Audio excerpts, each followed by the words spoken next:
अगर अमेरिका और ईरान के बीच में युद्ध होता है तो कैसी स्थिति हो सकती है? क्या है ईरान की चेतावनी? क्यों ये सब चिंता के कारण है? कैसी है ये अमेरिका की तैयारियां? क्या है F-35 फाइटर जेट? क्या है ईरान की सैचुरेशन टेक्टिक्स? कौन सी चेतावनी दी है ईरान ने अमेरिका को? तो क्या है माइक्रोवेव वेपन्स? नमस्कार दोस्तों, स्वागत है आपका विदेशी देसी चैनल पर। आज हम एक ऐसे विषय पर बात करने जा रहे हैं जो पूरी दुनिया की नजरों में है और जिसके परिणाम ग्लोबल स्टेबिलिटी पर भी पड़ सकते हैं। जी हाँ, मैं बात कर रहा हूँ अमेरिका और ईरान के बीच बढ़ते हुए तनाव की।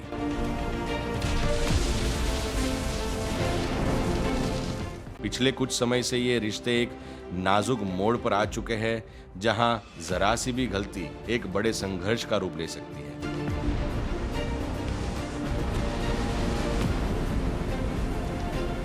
दोनों तरफ से मिलिट्री मोबिलाइजेशन हो रहे हैं, धमकियां दी जा रही है और अब तो एडवांस हथियारों की गैदरिंग भी शुरू हो चुकी है। तो चलिए आज हम इस पूरी स्थिति को डिटेल में समझते हैं। क्या हो रहा है, क्यों हो रहा है और अगर जंग हुई तो क्या हो सकता है। अमेरिका और ईरान का रिश्ता कई दशकों से उलझा है, जिसमें इतिहास की गहरे जड़ें हैं, लेकिन अब जो हो रहा है वो पहले से अलग है। रीसेंट रिपोर्ट्स बता रहे हैं कि इन दोनों तरफ से बयानबाजी बहुत ही तीखी हो चुकी है। ईरान की चेतावनी भी आ चुकी है।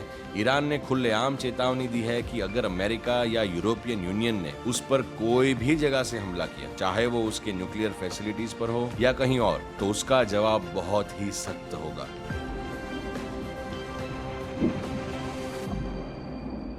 ईरान का कहना है कि वो अपनी सुरक्षा के लिए कोई भी हद पार कर सकता है। इस चेतावनी से ईरान का लड़ने का इरादा बहुत ही साफ दिखाई देता है। और सिर्फ अमेरिका ही नहीं, ब्रिटेन जो अमेरिका का एक क्लोज सहयोगी है, वो भी अमेरिका की मिलिट्री एक्शन का समर्थन कर सकता है, खासकर अगर बात ईरान के न्यूक्लियर प्रोग्राम को रोकने की हो। इसका मतलब है कि अगर जंग हुई तो ये सिर्फ अमेरिका और ईरान के बीच नहीं रहेगी, बल्कि इसमें और भी वेस्टर्न देशों का शामिल होने का खतरा है।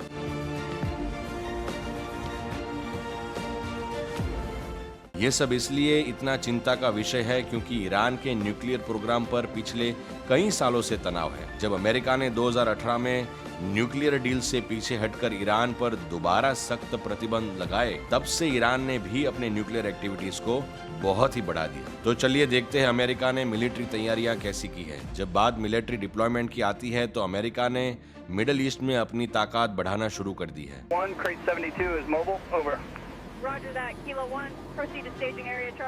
रिपोर्ट्स के अनुसार 3 मुख्य हथियारों का जिक्र किया गया है। सबसे पहला है F-35 फाइटर जेट्स। F-35 को ग्रीन माउंटेन बॉयज के नाम से जाने वाली वर्मोंट यूनिट से मिडिल ईस्ट भेजा जा रहा है। F-35 एक 5वीं पीढ़ी का हथियार है, बहुत ही एडवांस्ड स्टेल्थ फाइटर जेट है। F-35 फाइटर जेट्स की ये क्षमता है कि ईरान के एयर डिफेंस सिस्टम्स को भेदकर उसके अंदर जाकर उस पर हमला कर सकता है। ये एयर टू एयर और एयर टू ग्राउंड दोनों तरह के मिशन में माहिर है। इसका डिप्लॉयमेंट सीधा संकेत है कि अमेरिका लंबी दूरी तक और दुश्मन के कोर इलाकों में हमला करने की तैयारी कर रहा है।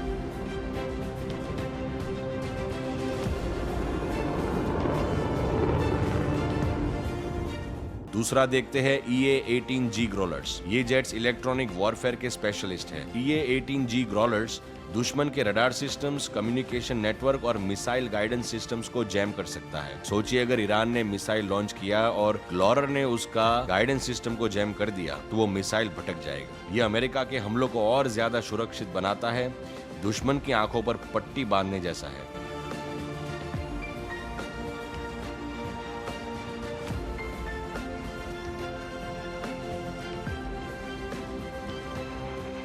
तीसरा और आखिरी देखते हैं KC-46 टैंकर्स। ये एयरक्राफ्ट हवा में दूसरे जेट्स को फ्यूल देते हैं। मिडिल ईस्ट एक बहुत ही बड़ा इलाका है और ईरान भी एक बहुत ही बड़ा देश है। लंबे मिशंस के लिए फाइटर जेट को बार बार जमीन पर उतरकर फ्यूल भरने की जरूरत पड़ती है। KC-46 टैंकर्स की वजह से F-35 और ग्रोलर जैसे जेट्स बिना लैंडिंग किए लंबी दूरी तक ऑपरेट कर सकते हैं और डीप स्ट्राइक्स को अंजाम दे सकते हैं।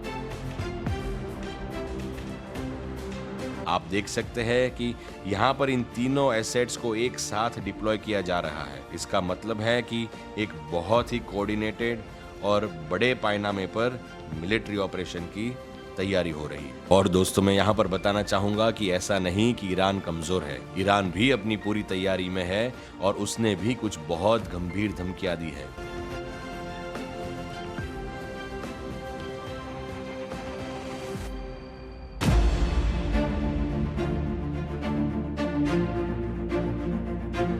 सबसे बड़ी चेतावनी ईरान ने ये दी है कि उसके पास दुनिया भर में डेथ टीम्स है जो जरूरत पड़ने पर असैसिनेशंस को अंजाम दे सकते हैं। यह अमेरिका और उसके सहयोगी के लिए एक कोवर्ट और अनप्रेडिक्टेबल थ्रेट है, यानी जंग सिर्फ फ्रंट लाइन पर नहीं बल्कि ग्लोबल लेवल पर हो सकती है। दूसरा, ईरान के पास जो है वो है multi role strike drones. Reports के अनुसार ये बताया गया है कि ईरान ने हजारों की संख्या में ऐसे ड्रोन्स तैयार किए हैं जो अपने फ्रंट लाइन लोकेशंस पर मूव किए गए हैं, और ये ड्रोन्स का नाम है शहीद 136 यानी शहीद 136। शहीद 136 एक सुसाइड ड्रोन है जो अपने टारगेट पर टकराकर वहां पर ही फट जाता है। यूक्रेन वॉर में रशिया ने इसका इस्तेमाल बहुत सारा किया था। ईरान इन ड्रोन्स के जरिए सैचुरेशन नाम की एक टेक्निक है जिसका यूज कर रहा है। इसका मतलब है कि वो एक साथ बड़े पैमाने पर इतने ज्यादा ड्रोन्स लॉन्च करेगा कि दुश्मन की जो एयर डिफेंस सिस्टम है, चाहे वो कितनी भी एडवांस क्यों ना हो, उन सब को रोकने में कमजोर पड़ जाएगी। कुछ ड्रोन्स तो रोक लिए जाएंगे, लेकिन कितने सारे ड्रोन्स ऐसे होंगे जो बीच में से निकलकर अपने टारगेट पर पहुंच जाएंगे। यह एक सस्ते तरीके से बड़े नुकसान पहुंचाने का तरीका है जिससे अमेरिका की एक्सपेंसिव एयर डिफेंस सिस्टम्स को ओवरवेल्म किया जा सकता है। यानी एक तरफ अमेरिका अपने हाईटेक जेट्स भेज रहा है तो दूसरी तरफ ईरान अपने मैस प्रोड्यूस ड्रोन के साथ एक अलग ही तैयारी कर रहा है। अब सवाल ये उठता है कि अमेरिका इन हजारों ड्रोन्स का मुकाबला कैसे करेगा।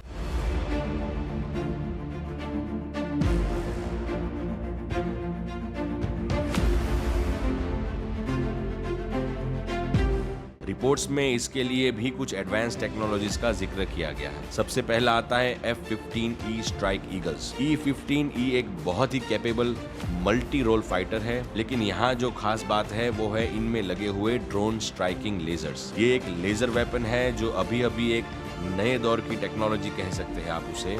ये दुश्मन के ड्रोन्स को हवा में ही बहुत ही तेजी से नष्ट करने की क्षमता रखता है। एक मिसाइल लॉन्च करने में लाखों डॉलर लग जाते हैं, जबकि लेजर का एक शॉट काफी सस्ते में बनता है और ये एक शॉट बहुत सारे मिसाइल्स को एक साथ ही नष्ट कर सकता है। ये ड्रोन्स के खिलाफ एक गेम चेंजर साजिश भी हो सकती है। दूसरा है EA-18G ग्रोलर्स, जो है एक माइक्रोवेव वेपन। हमने ग्रोलर्स की इलेक्ट्रॉनिक वॉरफेयर क्षमता के बारे में तो अभी बात किया है, लेकिन आइए बात करते हैं EA-18G ग्रोलर्स की। ये एक हाई पावर माइक्रोवेव वेव्स है। ये हाई पावर माइक्रोवेव्स का इस्तेमाल करके एक साथ कई ड्रोन्स के इलेक्ट्रॉनिक्स को खराब कर सकता है।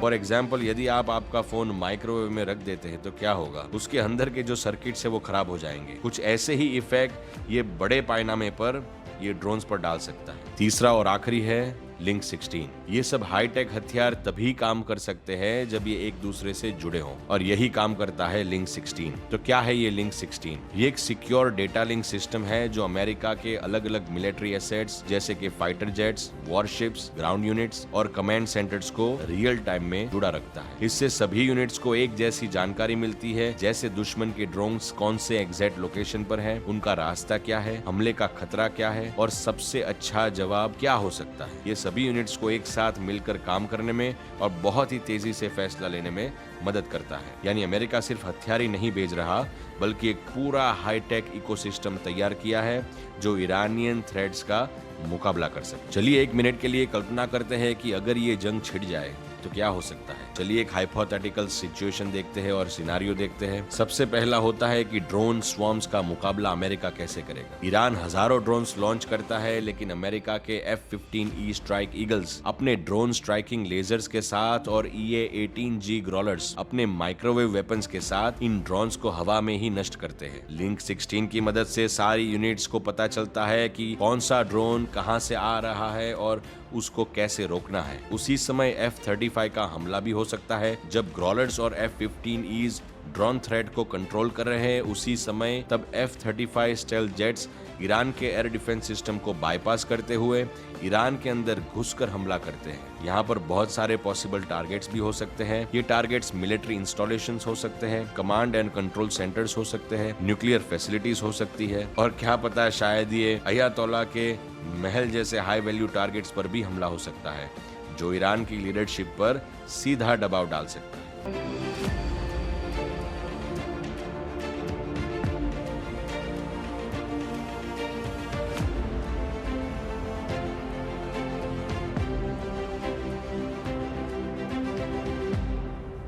ये सब एक काल्पनिक, हाइपोथेटिकल या इमेजिनरी स्थितियां हैं, लेकिन ये दिखाता है कि अमेरिका अपनी मिलिट्री ताकत और टेक्नोलॉजी का इस्तेमाल कैसे कर सकता है। तो दोस्तों, हमने देखा कि अमेरिका और ईरान के बीच का तनाव कितना गंभीर है। एक तरफ अमेरिका अपने advance fighter jets, electronic warfare planes और रिफ्यूलिंग टैंकर्स भेज रहा है, साथ ही लेजर और माइक्रोवेव जैसे कटिंग एज टेक्नोलॉजीज पर निर्भर है। दूसरी तरफ ईरान अपने बड़े पैमाने पर ड्रोन हमले और कोवर्ट ऑपरेशंस की धमकी दे रहा है। जंग किसी भी समस्या का हल नहीं होती, खासकर जब बात दो इतने शक्तिशाली देशों की हो जिनके पास आधुनिक हथियार है। अगर ऐसी जंग हो जाए तो इसके परिणाम पूरे मिडल ईस्ट और ग्लोबल इकोनॉमी के लिए भयानक हो सकते हैं। तेल की कीमत आसमान छू लेगी, लाखों लोग मर सकते हैं और पूरे क्षेत्र में एक बड़ा संघर्ष हो सकता है। आखिर में दुनिया को यही उम्मीद है कि डिप्लोमेसी और बातचीत का रास्ता निकले, तनाव कम हो और शांति स्थापित हो। ये समय समझदारी का है, ना कि जंग का। आपका इस पर क्या विचार है?